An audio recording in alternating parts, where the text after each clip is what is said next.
Chapter 13. Captivity Day 19. Kali. She laid on the pile of pillows, absent-mindedly stroking her stomach. Kayla tried to teach her about the strands connecting people together. Both halves of herself had seen them before, but it wasn't until her other self met with the old Cletharian queen that either of them had started to understand it. The idea of a silver cord tethering your body to your psyche was from an old dogma. The flaw in this view was regarding the cord as a single strand. In Kivaza's experience, it was far more rope-like. Dense strands composed of hundreds of individual cords, all braided together, while simultaneously interconnecting with a vast network of threads so intricate it could make a spider blush. Even if you couldn't see it, or feel it, that junction was there. The visiting dreamwalker had been a surprise. With any luck, her sister self would find a way to visit her without dying in the process. That might have been required to pass through the knack suppression field. If that was the case, hopefully it wouldn't happen again. Getting used to Kayla having an independent existence was going to take some getting used to. Her sister self was called Samari now. It was a good name. Kivaza would just stick with the name Kali for herself. Kali was still troubled by her mention of the shadow in the misty woods within her mind. Whenever she'd construct an environment within her head, it had always been there. Until now, she'd never had reason to wonder why. Sometime over the course of the evening, they'd closed the aperture in the ceiling. One of her caretakers had brought in some lanterns so Kali would at least have some light. It was still dark, but there was at least enough light to prevent Lady Darkseid from killing someone for the bad life decision of wearing heels in her presence. The room brightened noticeably as the door at the far side of the confinement building opened. Kivaza glanced over without moving her head. Judging by the patch of light on the floor, it was mid-morning, and she still hadn't eaten for a full day, local time. Silhouettes of the guards stood in the doorway. Their physique was unfamiliar. Lilac, Ruka, and Shuguk weren't with them today. A faint noise echoed into the building. It was cyclic, probably a warning signal of some sort. The sound was too quiet to be called a siren, but it was clear the system was on high alert. The servers hurriedly carted in food. It didn't take empathy to know they didn't intend to be here any longer than they had to. Kali became hopeful as she saw one of the servers was a male Udbar, but it wasn't Prask. She'd fantasized, just for a moment, that her Tejmare had sent someone to rescue her. She'd been in this place long enough that she no longer cared what had happened to Sintholo.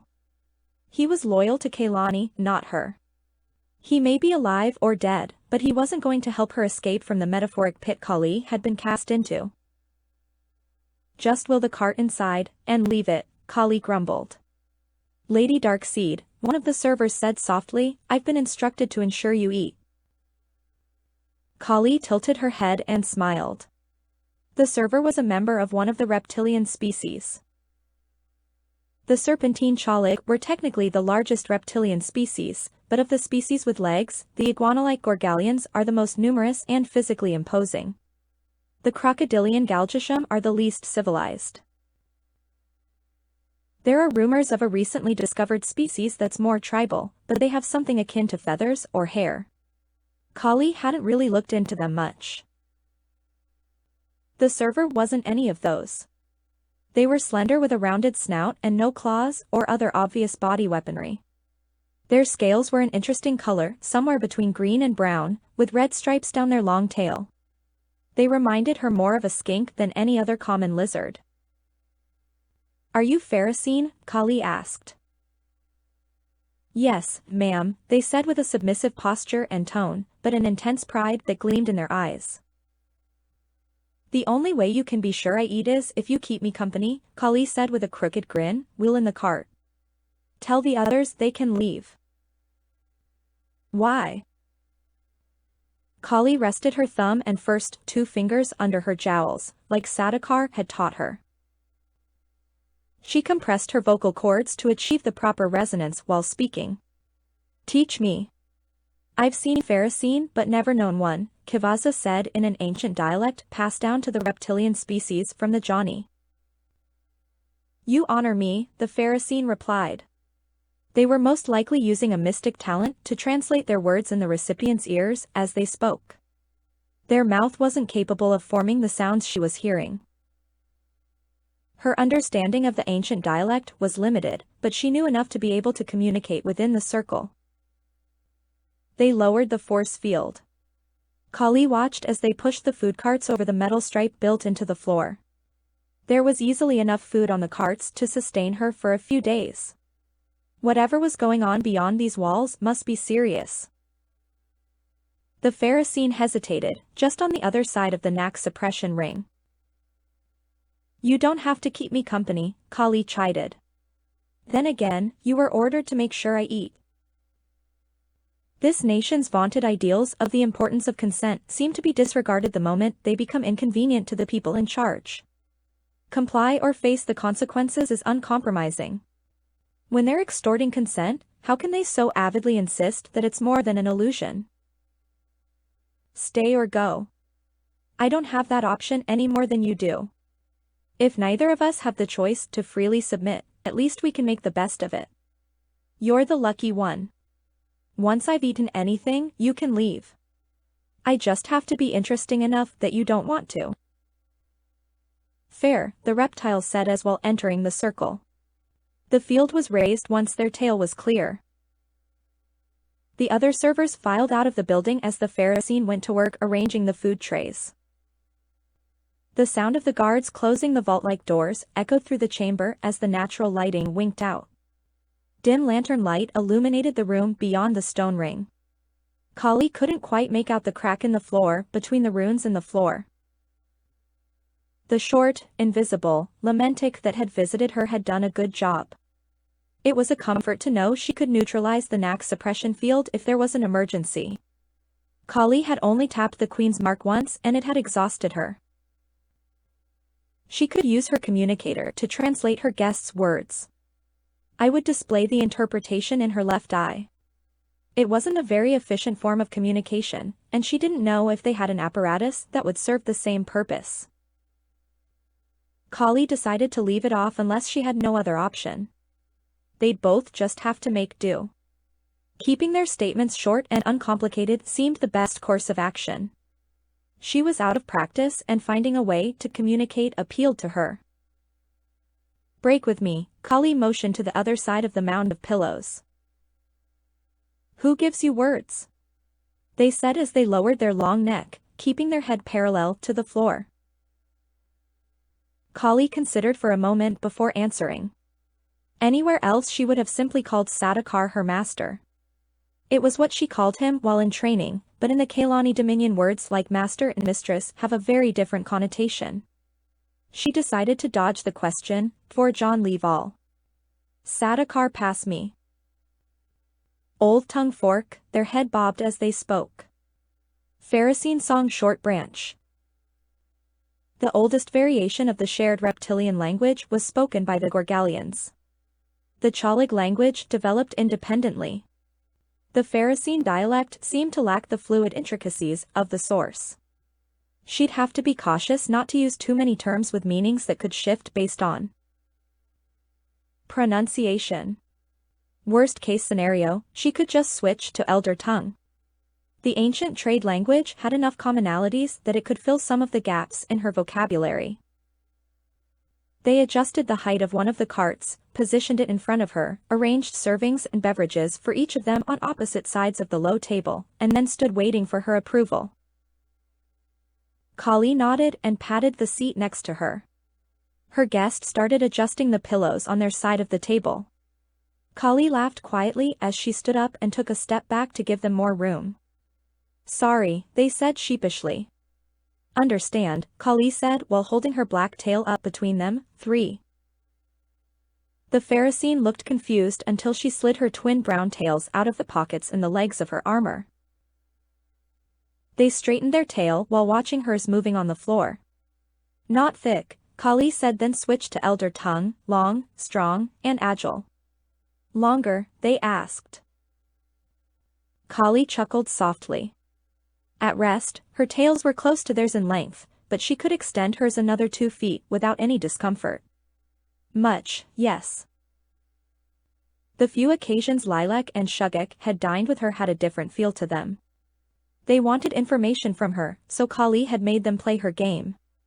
This didn't feel contrived. It was nice to have company without expectations for a change. Then again, maybe it was a scheme and she'd simply gone off script. The other servers had all been Terran or Caninoid species. Her last conversation with her keepers had included jokes about conjugal visits. Maybe the contents of the carts were not the full extent of the menu offerings. It was a common enough manipulation tactic to be cliché. If that was the expectation of her wardens, Kali wondered how confused they were by the current situation. Granted, this arrangement had been at her urging, but sometimes it's more fun when you overanalyze. All of the planetary personnel wore the same basic costume, made from long rectangular cloth segments colored to indicate their role in society. The manner in which they were worn varied by species classification and gender. In that regard, the Pharisine certainly stood out from the others. Her guest finished getting situated and motioned for Kali to sit. Their hip was turned toward her side slightly with their tail curled in front of them. "Oh Jaren," the Pharisine said as Kali slid her brown tails back into their respective pockets. She studied him in confusion. She'd never heard that word before. Their hands had 3 fingers and a thumb. They held their fingers against their chest, repeated the sound, then held their hand toward her with their fingers spread wide. "Oh, your name," she scolded herself in common, then resumed speaking as she had been. "Call me Kali." Jaren attempted to say her name a few times, but couldn't quite manage the L sound. Kali shook her head and waved her hands in front of her. "Use Kivaza." "Which mean?" they asked, then said her name 3 times, shifting the emphasis with each utterance. The meaning of her name shifts based on pronunciation. It was refreshing to be asked if she'd rather be called Sister of Change, Turmoil, or Destiny. She flushed involuntarily while she deliberated. She decided on Change, this time. It suited her mood. They nodded and smiled without showing any teeth. Judging from both their narrow jawline and the food on their plate, Pharisine are small-toothed omnivores. Kivaza followed their example and angled her hip opposite to theirs, with her black tail behind her as she sat next to them. She misjudged the angle and slid toward them, until their tails were touching at the small of their backs. To prevent embarrassment, and respond to the confused look on their face, Kivaza moved her tail so it was next to theirs and would seem her intention was to compare lengths. Jaren looked down at their tails. "Same." Kivaza grinned as she constricted her tail muscles until hers was undeniably longer. "Full," they said.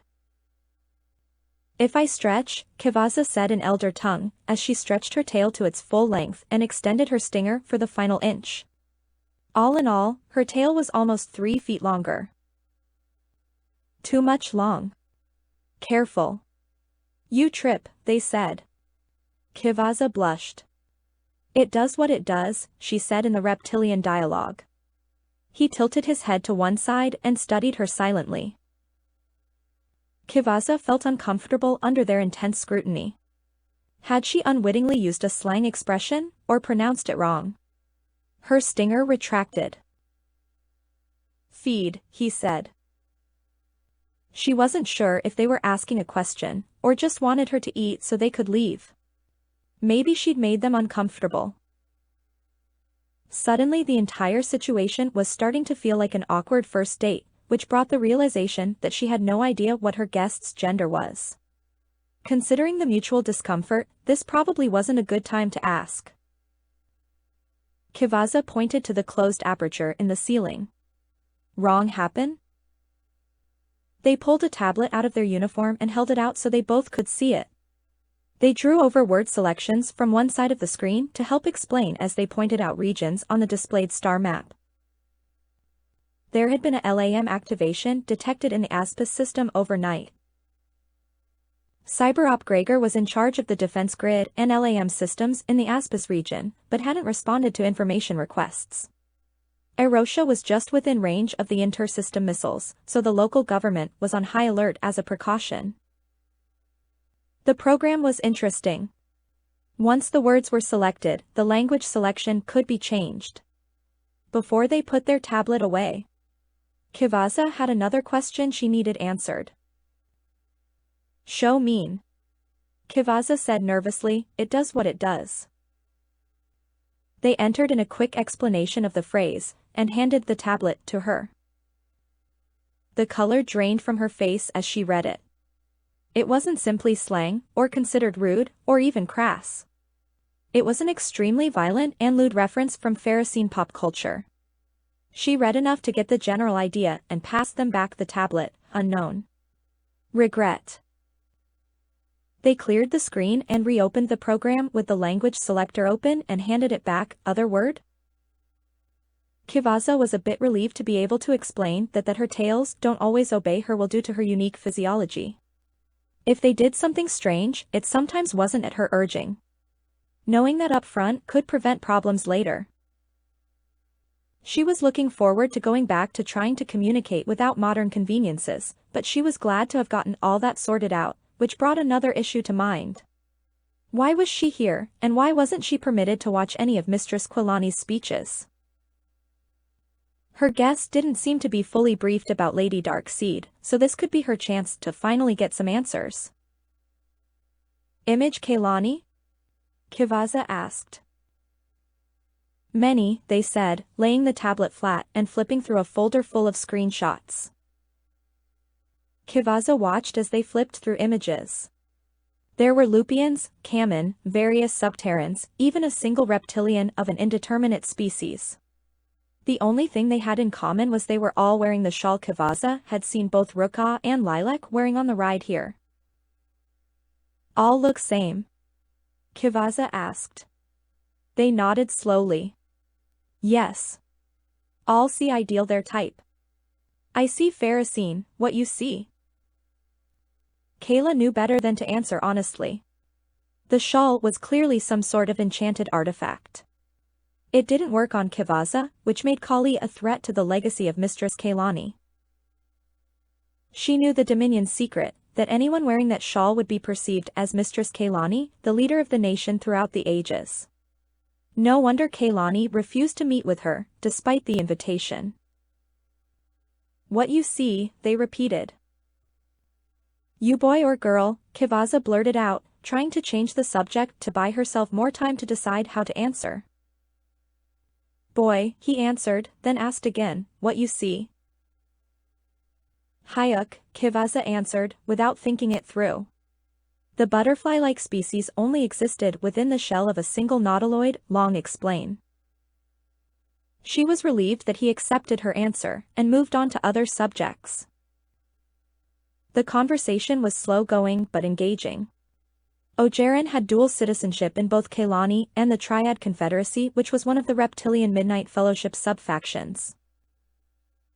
Before long, Kivaza was comfortable enough with the flow of conversation that she let down her guard and ate. Her guest continued to keep her company long after the requirement to do so had expired. He wasn't like the many zealots she'd met on Erosha. He was just here on his annual visit. He'd volunteered to assist local security to keep busy. Some form of service was a requirement to maintain citizenship. Judging time was a bit tricky without being able to see the sky. It was mid-morning when he'd arrived and they'd been talking for hours. Afternoon now, Kivaza said as she stood up, stepped away from their eating area, and began stretching in place. Want me go now? He asked. Tomorrow last day second standard week, she explained. Alone always. Afternoon, pretend Tejmare run with me. Ojeran looked at her sadly. Today I run beside? He stood up and made a display of stretching as well. Kivaza lowered her head and took 2 deep shuddering breaths. Want? No. Must.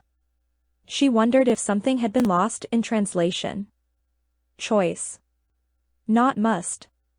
He looked annoyed, stood still, and began removing layers of his garment.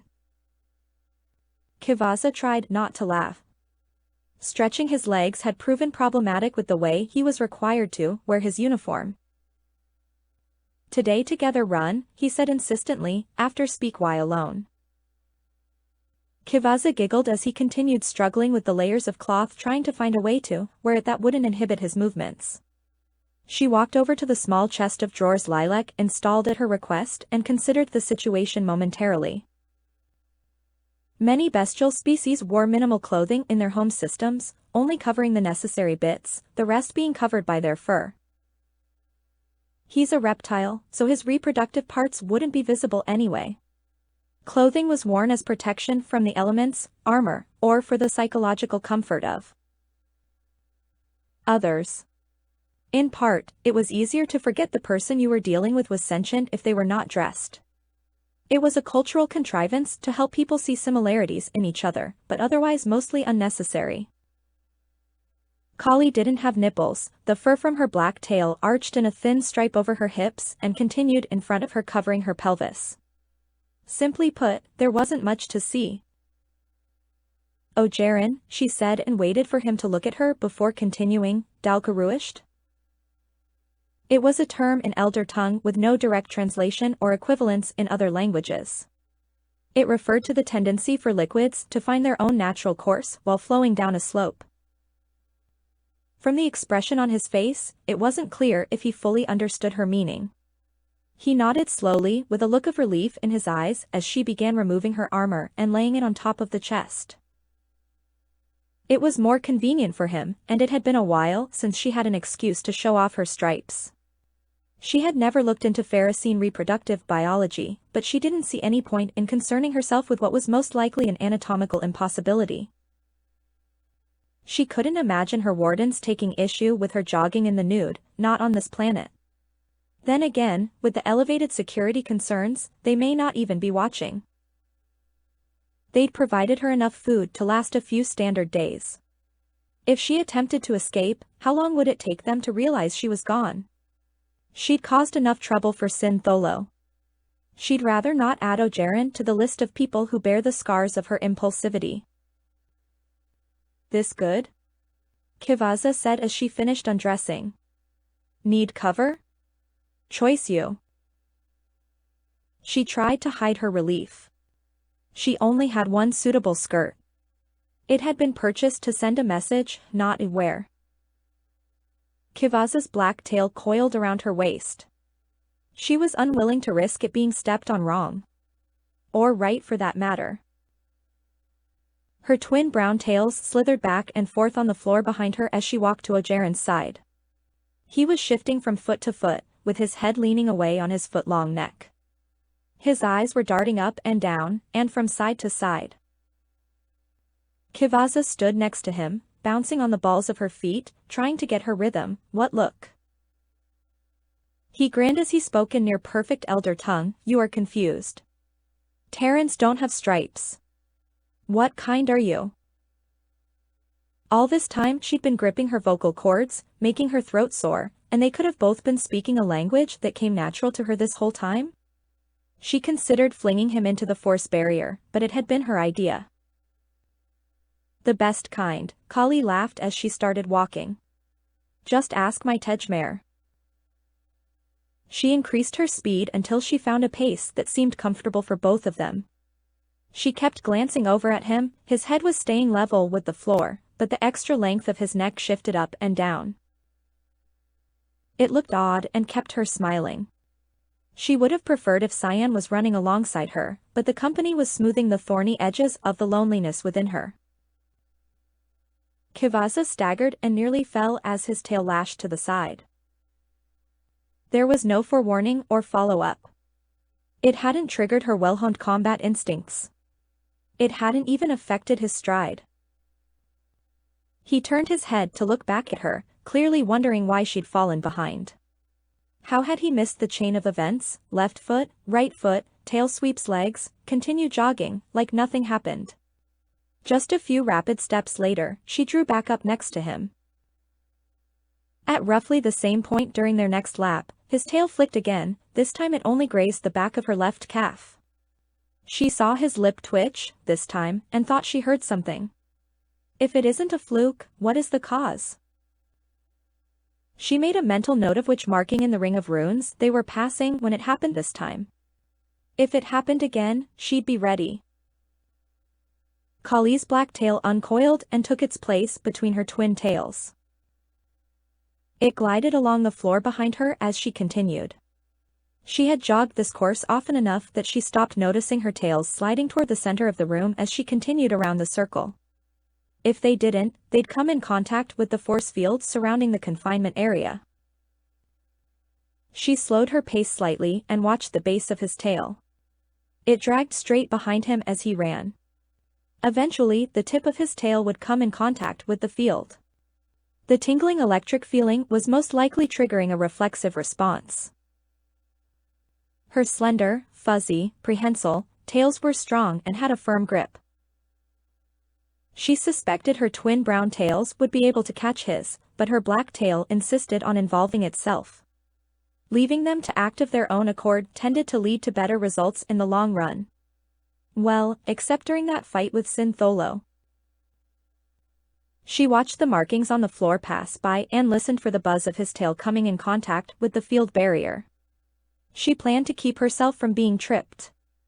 Deflecting his tail seemed simple enough, but her tails were unpredictable at times. 3 runes before the one they were passing last time, Ogeron's tail scraped against the field and swung toward her. Kali's brown tails tensed, preventing the thicker mass of his tail from reaching her. Her tails curved upward, at their ends, stroking the underside of his tail, before it pulled away. The very tip of his tail whipped around her tails, at an angle, striking her left thigh. It stung. He felt it too that time. He looked startled and surprised. Kivaza had never seen a lizard blush, but was fairly confident that if they could blush, that's what it would look like. It was 3 runes less, that time, so it took less than a full loop for his tail to make contact with the field. She reached down and touched the sore spot on her thigh. It felt like he'd left a slender welt. The tip of his tail was more whip-like than she'd expected. She always ran at least a dozen laps. There was no way she was going to risk being slapped like that 9 more times. She continued working through it in her head as they made their 4th lap. His tail wasn't quite 6 feet long. The bulkiest part was the first 5, with that narrow little tip being the problem. Her tails didn't become uncomfortable until they stretched beyond 8 feet. Coiling them around her legs was easy, but that was less than 3 feet, and her legs were thin, unlike the bulk at the base of his tail. It would probably take all 3 of her tails to fully wrap his, which would require a level of cooperation without precedent. She was running out of time to come up with a resolution. Trusting her tails to resolve the dilemma on their own seemed ill-advised. Kivaza smiled at him, slowed her pace slightly, and looked back at his tail. When she looked forward again, he was looking down, over his shoulder at her leg. He looked away immediately. "Is bad?" he asked. Kivaza chuckled under her breath. A little foreplay with Syntholo had done far more damage. Kali sighed. She hadn't even considered that. Her body had responded unexpectedly to pain while fighting with Syntholo. She was attracted to him, in his bestial form. How much of her arousal that day was from the thrill of combat? What percentage was derived from the pain, both inflicted and received? Was attraction even required? He looked at her in concern. She realized she'd been too lost in her thoughts to answer. "You'll have to hit me harder than that if you want to get my attention," Kivaza said without thinking. She was immediately grateful she hadn't said it in a shared language. She smiled nervously. "I'm solid," she said in elder tongue. His head and neck leaned back far. "I see." Kali blushed, wondering if he'd really just looked at her ass. Had he understood what she'd said before, or had he interpreted her tails rubbing the underside of his as some kind of flirtation? His hip grazed hers as he shifted his tail away from the edge of the ring. The underside of his tail brushed against hers as it moved behind her. That confirmed it. He was playing. It seemed harmless enough. Kivaza belonged to Cyanide, and her Tejmare even had the contract to prove it. Kali was free to entertain herself with whoever she wanted. Even if it were possible for their harmless flirtation to lead to more, it wouldn't cause a conflict. Truth be known, she longed for intimacy and companionship, not sex. Granted, if a suitable partner crossed her path, she'd at least consider it. Her normal wardens hadn't caught her interest. Lilac was cute, but not too bright, and a bit of a fanatic. Shugok was smart enough to have an engaging conversation with, but he was a Shayga. Personally, she'd consider a lizard before a frog. Kali scolded herself internally for the racially insensitive thought. Either term would most likely be seen as offensive. If she were to pick one to seduce for easy information extraction, Lilac would be the clear choice. Kali wasn't sure what the woman's preferences really are, but knew she'd lied when it was first brought up. They made 2 more passes around the confinement ring without any mishap or perceived flirtation. He was keeping his head at the same height as hers, although she knew he'd be taller if he stretched out his neck. He'd been polite, honorable, and decent. She hadn't felt any need or desire to manipulate him, which was refreshing. She was enjoying his company. It was a shame he was a reptile. Kivaza hadn't noticed she'd been slowly drifting closer to his side while lost in her own thoughts. Just from brushing against his tail she could tell his hide wasn't hard like a Gorgalian's or rough like a Galgesham's scales. She'd lived for 4 years among the Valkrengen-O, and even believed she was the only female of the reptilian species for a time.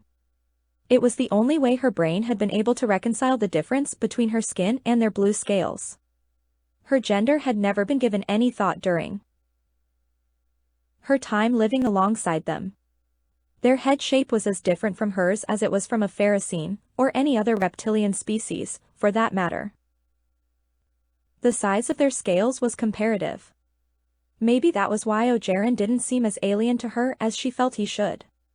His eyes were a little distracting. They reminded her more of felines than. Why am I staring at him? Kali looked away, hoping she hadn't been noticed.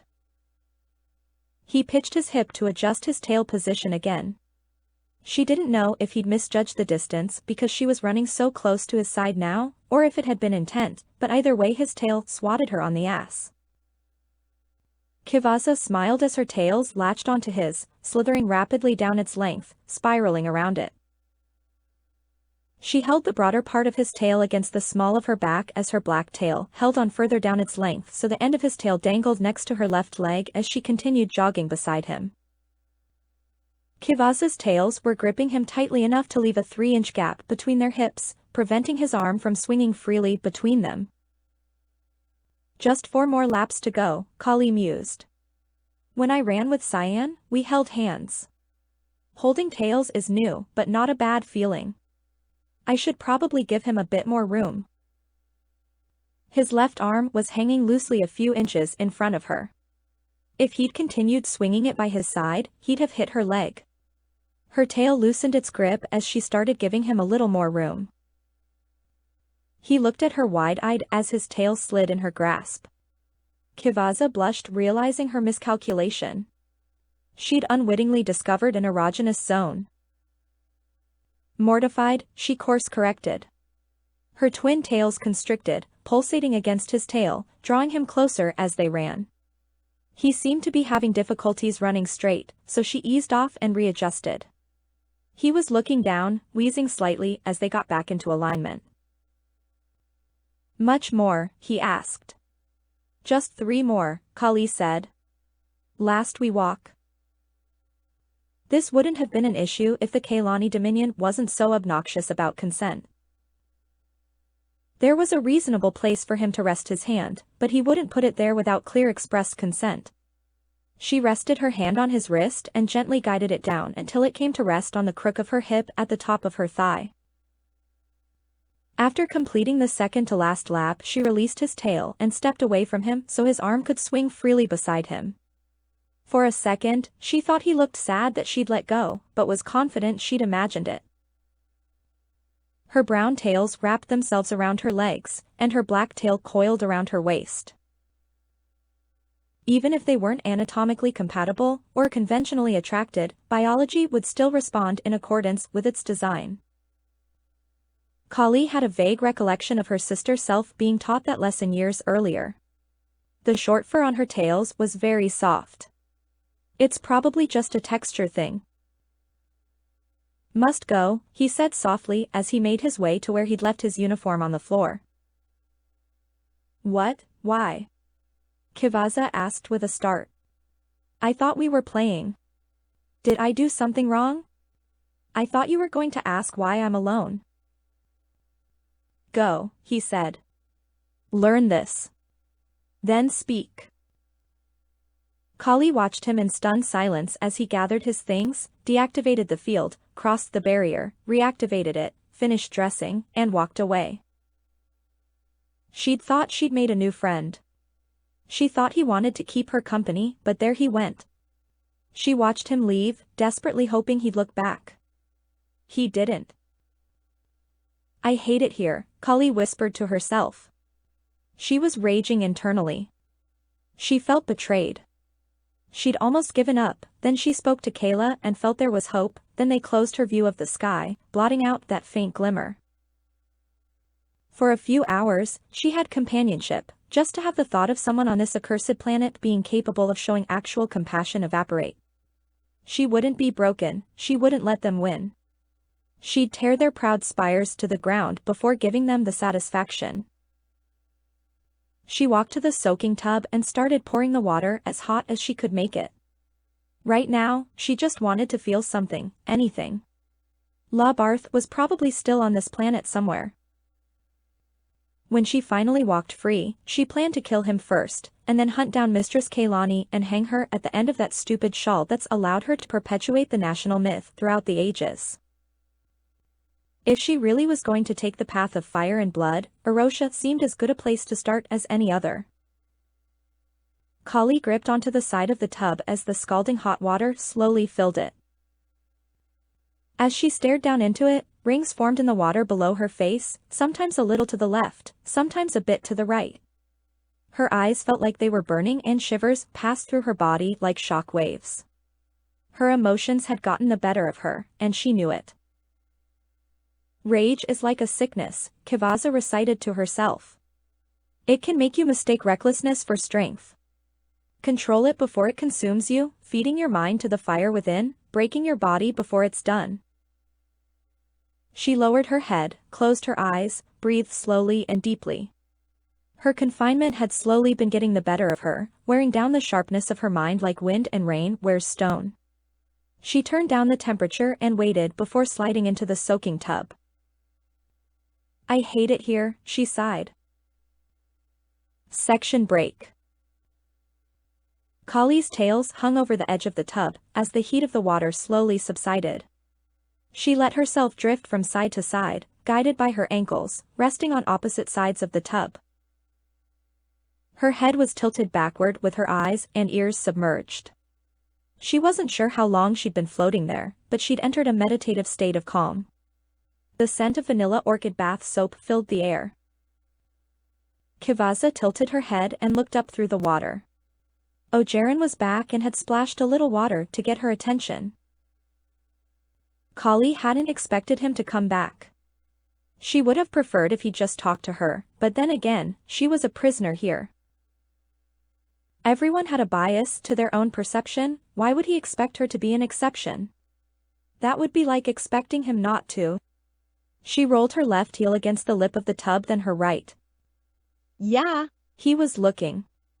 From that angle something was visible that hadn't been before. It was hard to make out his exact expression through the water's distortion, but from his overall posture he seemed curious.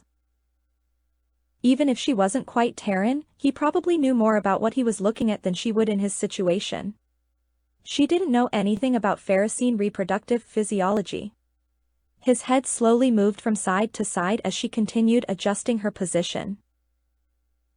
Kivaza burst out laughing, catching herself with her forearms and elbows before she could sink. She wasn't very buoyant without a fair amount of air in her lungs. She had almost no body fat. Even her breasts were composed almost entirely of muscle tissue. She lifted her head so she could see him better. "I'm the only one undressed," Kali quipped. "That seems wrong to me." She smirked, realizing she hadn't spoken a shared language. She switched to Elder Tongue and said, "You choose, I dress or you strip." His response was completely predictable from a male of nearly any species. While undressing, he took a rectangular container out of a fold in the layers of fabric and laid it on the narrow table next to the tub, next to her bath soap.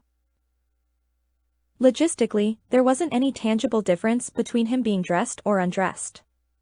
It made her feel less like she was on display, and that's all she was after. "What's that?" Kali asked while motioning to the table. "Help things," he said as he opened the latch and angled it so she could see inside. It contained an orange candle, his tablet in a protective case, a short, rounded, electronic device with a domed top and flat bottom, and a cloth band with a device clipped onto one side. She watched as he fastened the band around his head and adjusted where the clip lined up on the side of his head. "Requisition them," he said. Ojeran withdrew the domed device, put it on a table, and pushed on the top. The sides began to glow softly. "What learn?" Kali asked. 2 rows of words appeared, projected approximately a foot above the dome as she spoke.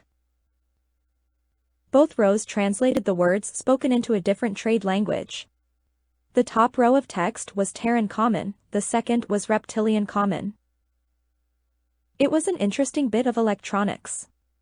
It didn't have lag time like Jake's translator, and allowed for quick verification that you'd correctly heard what was said.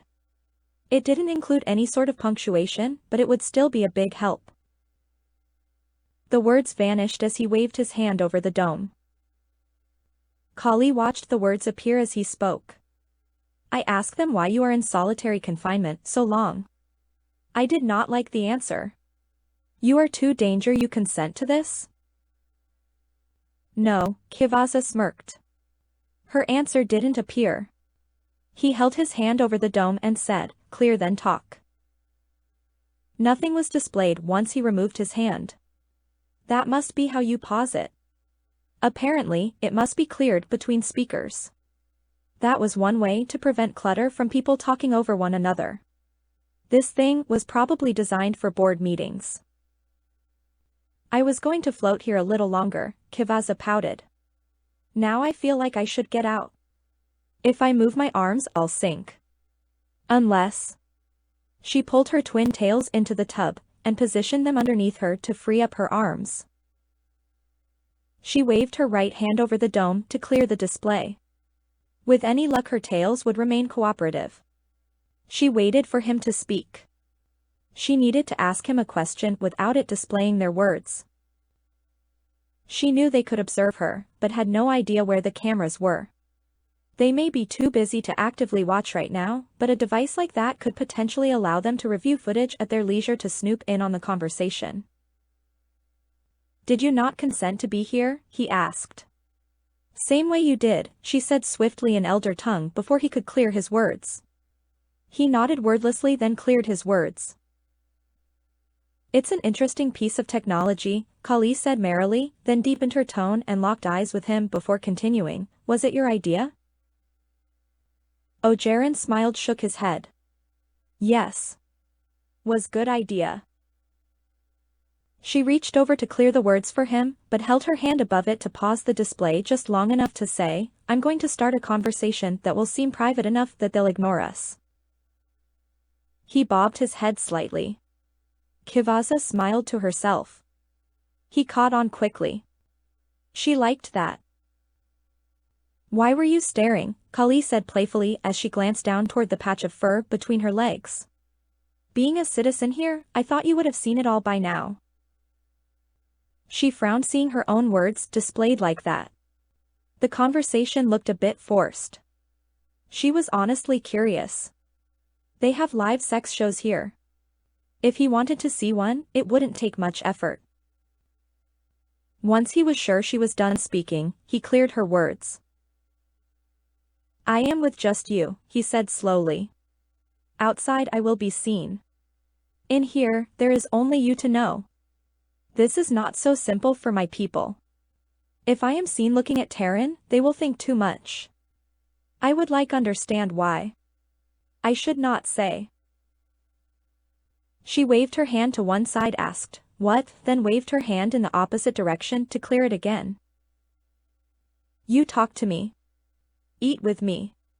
You even undress to make me comfort. You tail flirt with me. Was nice. You did not make. Wrong. Weird. Yes, that word, Ojeran smiled. I can trust with you this. I think. I would not do with other. He cleared the text before continuing, Pharisine boy popular Terran girl. Not right. They are wrong. They see real Pharisine, they think real is not. You understand? Kali shook her head. He looked frustrated. He motioned between her legs and said, Pharisine boy popular Terran girls, but they are wrong. I heard you, Kali chuckled. I read too. He cleared the text and stared into space for a moment. She waved her hand over the dome to clear the text. What are they wrong about? Ojeran made a noise she couldn't identify, grabbed his tablet, and desperately started looking something up. He held out his tablet so she could see the screen. This is wrong. At first Kali had no clue what she was looking at. It looked like a thick rubbery tuning fork. It was an advertisement for a local store, and the ad said it was a Pharisine shaped. Oh. It's a sex toy. Understood, Kali said in elder tongue while blushing brightly. Because this, he said angrily. They see real and think real is one that is thing wrong with. Kali wiped away his words while desperately trying not to laugh. I saw you there. I was confused, he seemed embarrassed. The mark is wrong direction. I look again, but there is only one I see. I do not understand Terran girls. Where is other hole, and why do they say that is Pharisine shape? Kali submerged as her brown tails shifted position under her. She laid on the bottom of the tub, trying not to laugh. She watched more text appear as his rant continued. He definitely had some interesting issues when it came to the portrayal of his people's genitalia. Kali had her share of issues with the Kailani Dominion, but this wasn't one of them. Calling someone by the wrong gender is bad, his words displayed, but it's fine to tell people our parts is a blunt-tip barbecue fork as long as someone will buy it and stick it someplace they don't even have? Kali grabbed onto the side of the tub and pulled herself out of the water. Do you understand what they do with this? Uja stop, Kivaza giggled as he held up the tablet again. He waved his hand to clear the display. Serious. Learn of this from friend. He go to show. Rare species there. He want see what they look like. Nothing on network. Anti-hominid type. Not go see sex. Just see what species look like up close. Many Terran women go to him. Many touch like Cheshire. Long time in space. Knows thing Terran mouth can do most cannot. He think try new thing. Cruel words they say. Is so many picture wrong thing, they will not believe he is not deform. With how worked up he was getting, she didn't believe the story was really just something he heard from a friend. She cleared the text. She decided to share one of her sister self stories, as if it were entirely her own, hoping it would offer a little solace. I'm unique, so anyone I'm with is interspecies. One night, I went to a club. This one guy tells me he might think about having sex if I do mouth stuff, but only if I'm really good at it. I've never done that, and even if I was the best in the universe, he could just lie and say it wasn't good enough. Some people are just no good. Ojerin cleared the text. She rested her arms on the side of the tub, with her chin on her arms, and looked up at him. "Can I see it?" she asked playfully. He stood looking down at her, blinking repeatedly. "After all this talk about what it doesn't look like," Kali shrugged, "I'm curious." He leaned his head toward the text hanging in the air beside them. His jaw moved slightly. He was either making sure he understood what she said, or buying time while he was deciding how to respond. Kivaza reached over and opened the drain to start letting the water out. It was about time to get out of the tub and stop making him, and to a lesser degree herself, uncomfortable. People tend to read a lot more into inquisitiveness than they should. In a very literal sense, that seemed to be what he was doing right now. She stood and enjoyed the feeling of the water flowing down her body. He looked over the text one last time before clearing it. "What are the chances of being let out of this cage long enough to dry off?" Kali yelled while looking up. "Towel drying makes my fur musty." Her fur was short but dense. She'd had opportunities to escape before and hadn't. You'd think they'd be willing to trust her a little by now. Granted, if she did escape, she'd become a valid target for every idiot on the planet with a gun. Wasn't that another reason to let her step out for a few minutes from time to time? He stepped to the edge of the tub, but left the text uncleared so their words wouldn't be displayed. Kivaza opened her mouth, but he spoke first. "Your word. Tell me," he asked just above a whisper using the ancient reptilian dialect. "Adyarch see here why." She smiled at his pronunciation of a lady dark seed. Natural reptilian dialects used protracted enunciation, and the lack of L sounds made it sound exotic. It was a shame most species didn't have the vocal cords to say it like he did. The translation knack he was using earlier had ruined the title earlier. He must have selected that language because so few species could understand it. She could only speak it while pinching her vocal cords. He tilted his head from one side to the other. She'd gotten so caught up in the sound of his vocalization that she hadn't even thought how to answer. Kivaza applied careful pressure to her throat and said, "Distract. Please my ears," she blushed as she adjusted her hand position. The sound was off, too hollow. They not truth tell. The resonance in her throat and chest sounded better now. She decided to adopt his enunciation to identify herself. Translating the name of this star system was going to be tricky. Kivaza continued carefully pronouncing each linguistic verse. Kerosha Otiravi Fazdaku Adyarchs. 8 Cesis Faz? The sounds flowed from deep within his chest. "Fazkill," she answered firmly, despite knowing the ambiguity of the term. It was, however, true. She had been invited here under false pretenses, and imprisoned for a period of time was neither specified nor defined. "Dudge Valhu?" he asked quietly. Kali nodded slowly and breathed her answer, "Kaylani." "She invited, but has not seen." He looked shocked. Kivaza looked around the room nervously while shaking her head. The words she had chosen had dynamic meaning. This was clearly a deliberate attempt to keep that portion of their conversation private. He finished clearing the word display and abruptly changed the language and topic to divert any possible suspicion. "We agree this? I let you see me. You let me see you." Kali nodded. "May need tough to show." Kivaza snickered quietly as she wiped his words away and in her most formal, sardonic tone said, "I will consent to that." Wait 1 minute, Kali thought to herself, what did I just agree to? Was that his idea or mine?